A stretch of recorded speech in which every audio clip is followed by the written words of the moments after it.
شوہر کی حیثیت ایک سائبان کی سی ہوتی ہے جو اپنی بیوی کو ہر طرح کے حالات میں تحفظ کا احساس دیتا ہے۔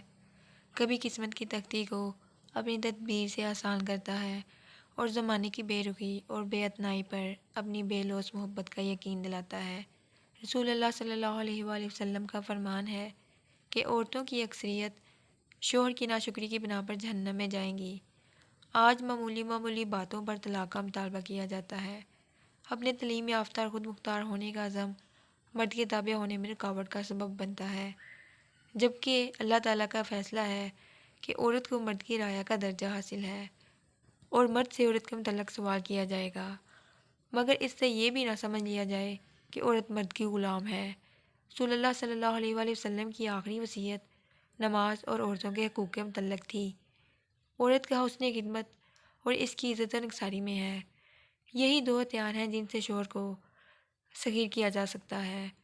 شوہر کا وجود ڈھال ہے جو بیوی کو ناری اور بشری دونوں طرح کے شیاطین سے محفوظ رکھتا ہے۔